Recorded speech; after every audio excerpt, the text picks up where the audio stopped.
The first sound wasn't the crack of my bone. It was his laugh, deep, cruel, like it had been waiting years to escape. "Now they match your worthless life," my father said, the bat still warm from the swing. My mother was leaning against the doorway, arms crossed. She smiled like she was admiring a painting. "Crawling looks better on you," my father said. I didn't cry, not then. I smiled through the pain. Because in that moment, I knew they'd never laugh again. I used to think they loved me. Stupid, I know. But as a kid, I held on to scraps, a pat on the head when I got good grades, a nod when I stayed out of trouble. I trained for years to get into that recital. Every morning before school, every night after homework. They never came to practice, never asked about my routines. The morning of the performance, Dad was already drunk. Mom told me my costume made me look cheap. I tied my laces tighter and told myself they were wrong. I was halfway out the door when Dad called me back. The last thing I saw before the bat came down was his grin. I spent 6 weeks in the hospital. Fractures, torn ligaments, pins in my knees. The police asked questions, but my parents had answers ready. I'd tripped on the stairs. My silence sealed their story. People think silence is weakness. It's not. It's storage.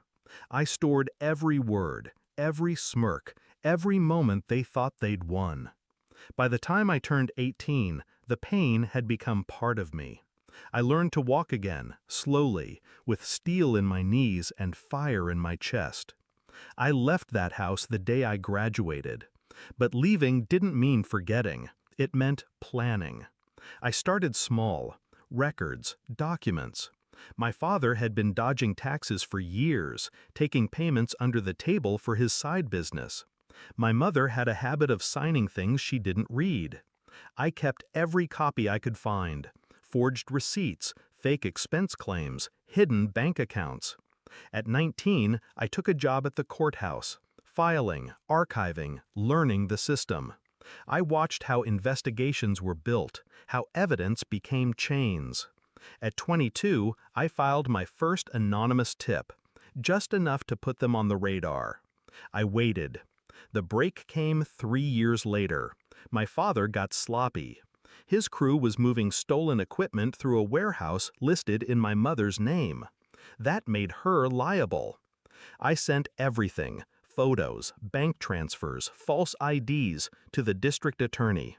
I even included the date they'd be there. The raid made the evening news.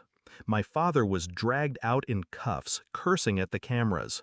My mother was pale, lips pressed tight, no makeup to hide the years of venom carved into her face. Charges, fraud, money laundering, possession of stolen property.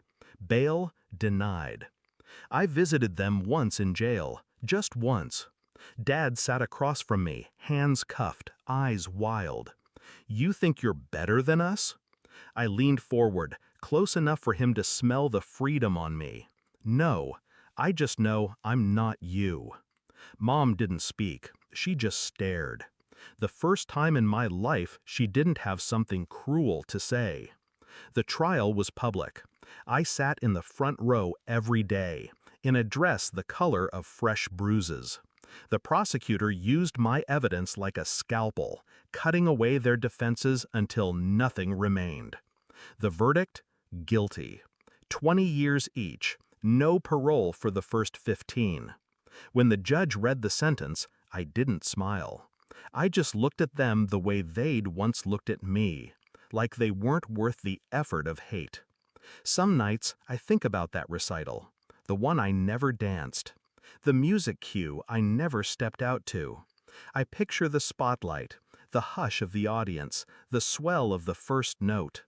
I imagine my legs moving, strong and sure. And I imagine them in their cells, hearing that same song on some old radio, wondering if I'm out there dancing after all. Revenge wasn't about giving them pain. Pain fades. It was about taking away what they valued: control, reputation, the ability to hurt me again. They thought breaking my legs would end me. All it did was give me a reason to stand taller than they ever could. Now, the only crawling in our family is them toward parole hearings that will never go their way. And I'll be there, every time, watching. Not with anger, not with pity, just with the quiet satisfaction of someone who knows they'll never laugh again.